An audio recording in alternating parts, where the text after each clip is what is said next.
Dear students, मैं doctor Vaishali Devpura, assistant professor political science, government Meera girls college, Udaipur. आप लोगों के जो सिलेबस में चेंज हुआ है उसे आपको सूचित कर दिया गया है। आपके जो व्हाट्सएप ग्रुप बने हुए हैं क्लास वाइज, उसमें आपको बता दिया गया है बच्चों, तो वो एक बार आप नोटिस थोड़ा ध्यान से देख लें। और आज हम जो टॉपिक पढ़ेंगे 4th यूनिट का, वह है इलेक्शन पॉलिटिक्स, चुनावी राजनीति। हम सभी जानते हैं बच्चों कि किसी भी लोकतांत्रिक व्यवस्था के लिए चुनाव कितने आवश्यक हैं, कितने महत्वपूर्ण हैं। भारत के संविधान निर्माता इस बात को समझते थे और इसीलिए संविधान में उनके द्वारा चुनाव तंत्र की व्यवस्था की गई। भारत की चुनावी राजनीति बहुत रोचक है और पिछले कई दशकों से चुनावों में धन की भूमिका बढ़ती जा रही है। बाहुबल के आधार पर जो मतदान केंद्रों पर जो समस्याएं हो रही है, तो कई ऐसी समस्याएं भी देखने को मिलती हैं और इसलिए चुनावी राजनीति का राजनीतिक विश्लेषकों द्वारा गहन अध्ययन किया जाता है। भारत के पहले आम चुनाव, जो लोकतंत्र के इतिहास में एक साहसिक प्रयोग था, उसके लिए अप्रैल 1950 में संविधान सभा, भारत की अंतरिम संसद द्वारा चुनाव कानून पारित किए जाने के बाद से ही तैयारियां प्रारंभ हो गई थी। श्री सुकुमार सेन भारत के पहले चुनाव आयुक्त थे और ये जो चुनाव थे, इनमें केंद्र और अधिकांश राज्यों में कांग्रेस को विशाल बहुमत के साथ विजय प्राप्त हुई थी। अन्य किसी राजनीतिक दल को अखिल भारतीय स्तर पर उल्लेखनीय विजय प्राप्त नहीं हुई थी। दूसरे जो आम चुनाव थे भारत में 1957 के, इन जो चुनावों में पहले आम चुनाव के 44.9% मतदाताओं के स्थान पर 49.4% मतदाताओं द्वारा मताधिकार का प्रयोग किया गया। चुनाव में कांग्रेस दल को लोकसभा के लगभग 75% स्थानों और राज्य विधानसभाओं के 65.1% स्थानों पर सफलता प्राप्त हुई। लगभग यही स्थिति रही थी और क्षेत्रवादी शक्तियां भी उभरकर सामने आई थी। तीसरा आम चुनाव 1962 के पूर्व चुनाव व्यवस्था में कुछ महत्वपूर्ण परिवर्तन हुए। प्रथम और द्वितीय आम चुनाव में बहुल सदस्यीय निर्वाचन क्षेत्रों की व्यवस्था थी। दूसरे आम चुनाव में 91 लोकसभा निर्वाचन क्षेत्र और 584 विधानसभा क्षेत्र द्विसदस्यीय थे और काफी बड़ी संख्या में अवैध मतों का एक कारण द्विसदस्यीय निर्वाचन क्षेत्रों से उत्पन्न अस्पष्टता भी थी। इसलिए 1961 में द्विसदस्यीय निर्वाचन क्षेत्र उन्मूलन विधेयक पारित किया गया और तीसरे आम चुनाव में सभी निर्वाचन क्षेत्र एक सदस्यीय हो गए।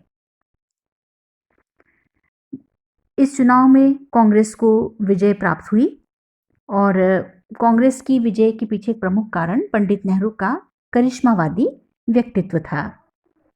1967 का जो चौथे आम चुनाव थे, भारतीय राजनीति में तेजी से परिवर्तन परिलक्षित हुए और ऐसा भी आशंका व्यक्त की गई कि नेहरू के निधन के बाद भारत में कोई राजनीतिक स्थायित्व नहीं रहेगा या प्रजातंत्र के सामने कई बड़ी समस्याएं सामने आएंगी।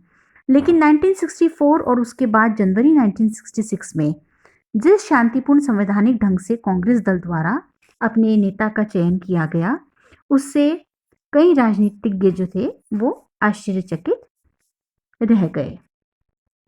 कांग्रेस को पूर्ण बहुमत प्राप्त हुआ और जो चुनाव के फलस्वरूप 17 राज्यों में से 9 राज्यों की ये स्थिति थी। लेकिन इन राज्यों में भी तीसरे आम चुनाव की तुलना में कांग्रेस को कम स्थान प्राप्त हुए। राजस्थान, पंजाब व उत्तर प्रदेश की विधानसभाओं में कांग्रेस दूसरे दलों की अपेक्षा सबसे विशाल दल था, लेकिन इसे पूर्ण बहुमत प्राप्त नहीं हो सका।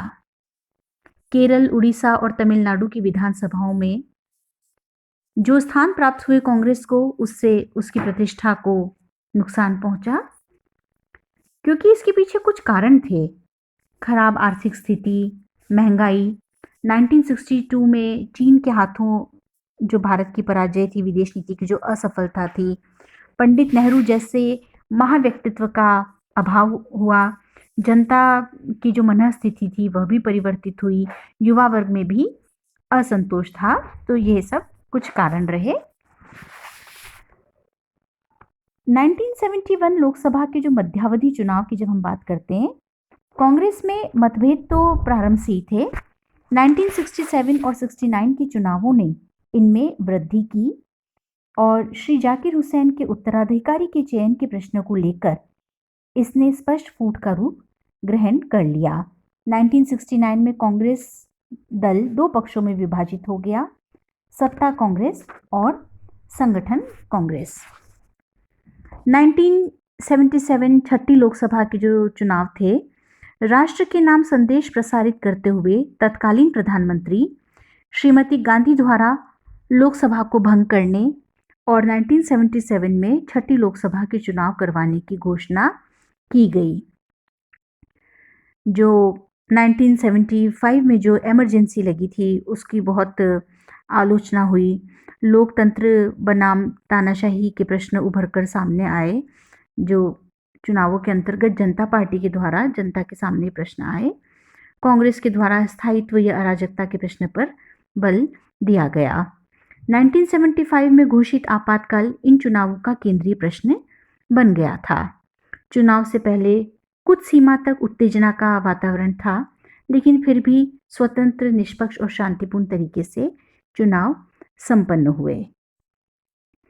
कांग्रेस की जो पराजय थी, उसके लिए कुछ कारण बताए गए।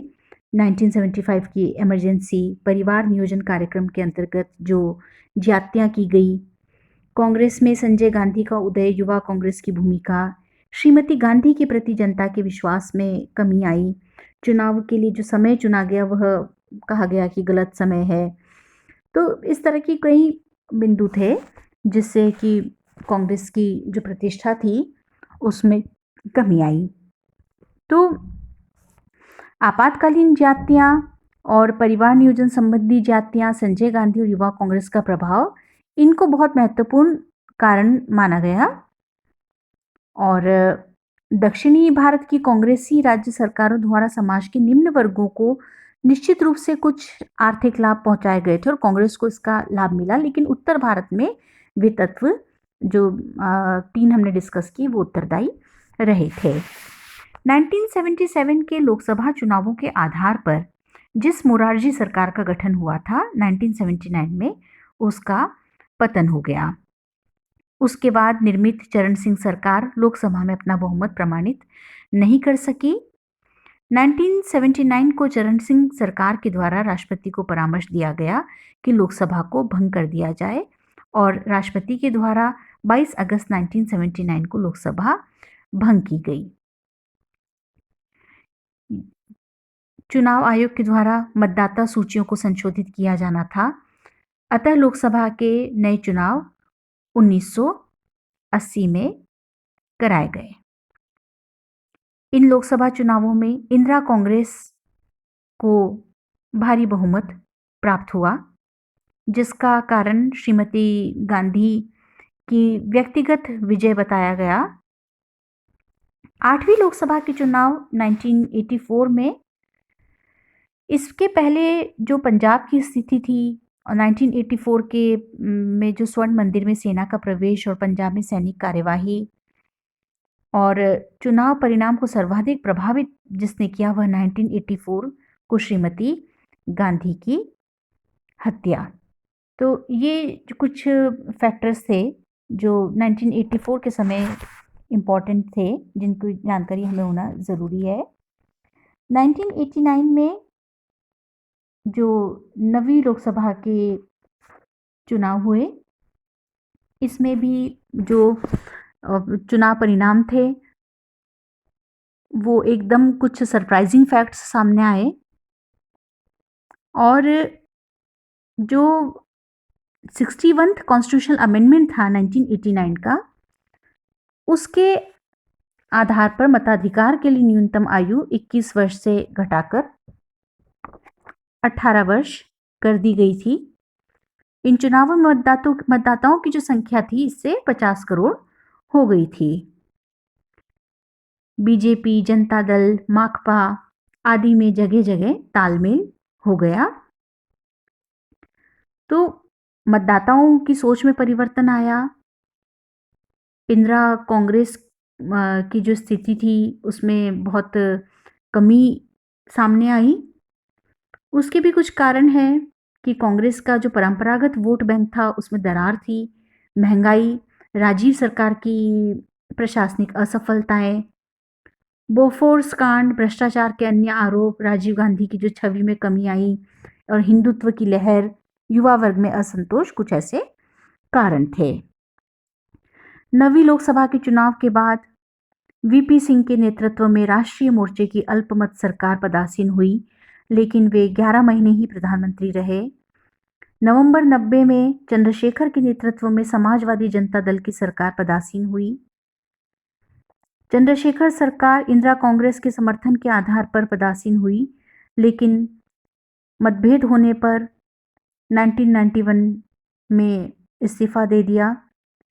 इस सरकार ने राष्ट्रपति से सिफारिश की थी कि लोकसभा को भंग कर दिया जाना चाहिए। 1991 में लोकसभा भंग हुई। 1991 को राष्ट्रपति ने 10वीं लोकसभा के चुनाव की अधिसूचना जारी की। चुनावों में त्रिशंकु लोकसभा, जहां किसी भी एक राजनीतिक दल को स्पष्ट बहुमत प्राप्त न होता है, ऐसी स्थिति को जन्म दिया। तो वापस जो हम देखते हैं माहौल में परिवर्तन हुआ और स्थितियां बदली। जो मतदाता थे उनकी अपनी एक सोच हम देखते हैं कि यहाँ पे एक उनमें परिवर्तन हुआ, अपनी एक सोच वहाँ पे डेवलप हुई। 10वीं लोकसभा के जो चुनाव थे और मतदान व्यवहार की यदि बात की जाए तो किसी एक राजनीतिक दल के पक्ष में स्पष्ट आदेश नहीं दिया जनता ने। लेकिन यदि 10वीं लोकसभा के चुनाव परिणामों की 9वीं लोकसभा के चुनाव परिणामों से तुलना की जाए तो इन चुनाव परिणामों को इंदिरा कांग्रेस की अपेक्षाकृत सफलता कहा जा सकता है, क्योंकि जनता में राजनीतिक स्थायित्व की इच्छा रहती है और कुछ राज्यों में राज्य सरकारों के प्रति असंतुष्टि थी। राजीव गांधी की हत्या से भी सहानुभूति उत्पन्न हुई थी। इसके बाद के यदि हम राष्ट्रीय परिदृश्य की हम बात करें तो 11वीं लोकसभा चुनाव ने भी जो सही अर्थों में त्रिशंकु संसद को जन्म दिया। चुनावों के बाद निरंतर जोड़ तोड़ की स्थिति देखी गई और इस जोड़ तोड़ ने पहले 13 दलों की मिलीजुली सरकार को और फिर 15 दलों की मिलीजुली सरकार को जन्म दिया, जो कांग्रेस दल के बाहरी समर्थन पर टिकी हुई थी। कहा जा सकता है कि ये पहले ऐसे चुनाव थे जिसमें कोई लहर नहीं थी, कोई मुद्दा नहीं था, सही मायने में कोई अखिल भारतीय दल नहीं था, न ही कोई अखिल भारतीय राजनीतिक व्यक्तित्व था। ऐसी स्थिति में देश के बहुत बड़े भाग में मतदान पर क्षेत्रीय प्रवृत्तियां और स्थानीय प्रश्न अधिक प्रभावी रहे और चुनाव विखंडित जनादेश दे पाए।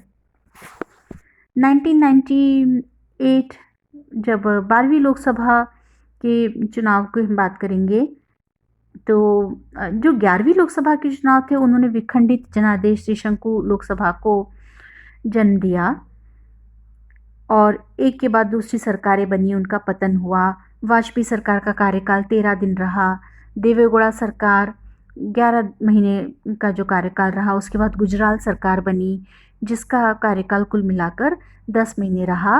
1997 में 11वीं लोकसभा भंग हो गई और 1998 में 12वीं लोकसभा के चुनाव हुए।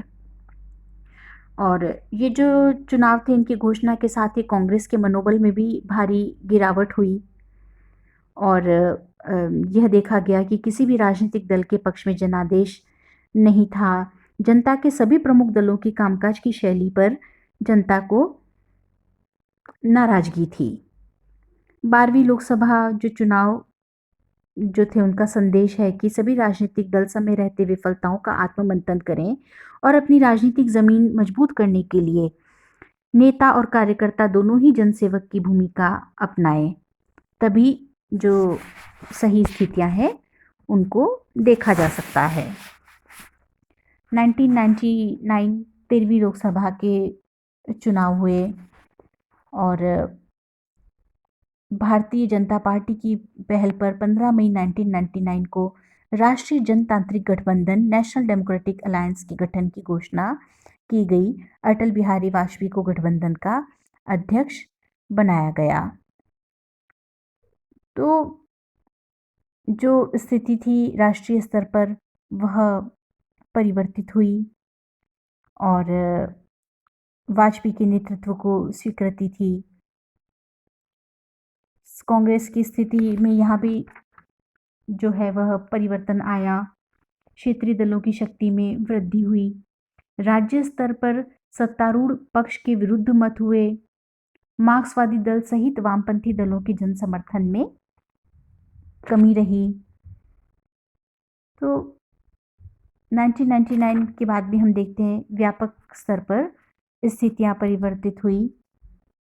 मतदान जो व्यवहार है उसकी यदि समीक्षा की जाए तो व्यापक स्तर पर मतदाताओं का जो व्यवहार था वह परिवर्तित हुआ और एक नया जो कहते पॉलिटिकली एजुकेट होती जा रही थी जनता। राष्ट्रीय राजनीति पर राज्य स्तर के जो मुद्दे थे वे भारी थे और हम देखते हैं कि सोनिया गांधी का जो अथक चुनाव प्रचार था और जो युवा चेहरे थे वो सामने आए। बीजेपी की कुछ बड़ी स्ट्रेटेजिक जो भूलें भी यहाँ पे नज़र आई। समय से पहले चुनाव कराने का फैसला उसमें अहम है और जो हाईटेक कॉरपोरेट शैली का प्रचार अभियान था उससे भी हम देखते हैं कि उसका भी एक विशेष महत्व रहा और गुजरात के दंगे मुसलमानों का लगभग एकजुट होकर जो बीजेपी का विरोध करना था, ऐसी कुछ स्थितियां थी। कुछ बीजेपी नेताओं की सोनिया और जो परिवार के सदस्यों के प्रति कुछ जो टिप्पणियां थी उनको लेकर भी कुछ मतभेद गहराए थे। 2009 में उसके बाद समय समय पर चुनाव हर 5 साल में बच्चों हम देखते हैं कि आम चुनाव होते हैं और 2000 उसके बाद 14 में चुनाव हुए, 2019 में चुनाव हुए। 2019 के चुनाव को यदि हम देखें तो बीजेपी भारी बहुमत के साथ जो नेतृत्व में देख रहे हैं कि किस तरह से पहले एक वन पार्टी डोमिनेंट सिस्टम था इंडिया का, है ना, एक ही जैसे कांग्रेस का जो हम कहते हैं वन पार्टी डोमिनेंट सिस्टम था और सबसे बड़ा दल एक ही दल था जो लंबे समय तक सत्ता में रहा। लेकिन पिछले कुछ वर्षों में हम देख रहे हैं कि जो कांग्रेस का प्रभाव है और उसमें कमी आई है।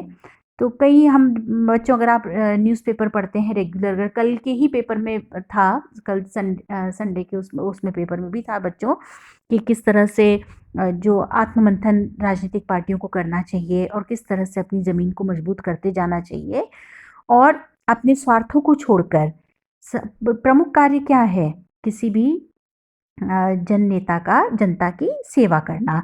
तो सबसे पहले उनको अपने स्वार्थ छोड़ने होंगे, निस्वार्थ भाव से जनता की सेवा करनी होगी, तभी जनता के मन में जगह बनेगी।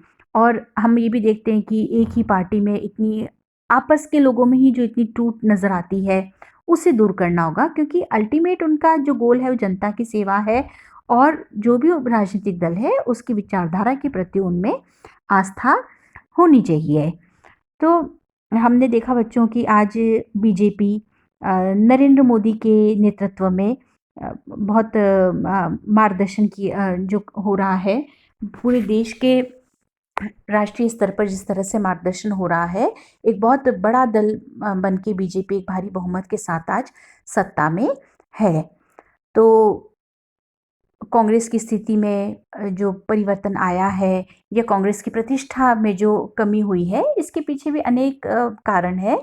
तो समय-समय पर यह सभी राजनीतिक दलों के लिए ज़रूरी है कि वे अपनी स्वयं ही समीक्षा करें और जनता के सेवा को अपना पहला दायित्व मानकर राष्ट्र हित के लिए कार्य करें। राष्ट्रीय मुद्दों को अपनी प्राथमिकता जो अपना एजेंडा है उसमें प्राथमिकता पर रखें, जिससे कि देश में सुदृढ़ और एक सशक्त लोकतंत्र की स्थापना हो सके।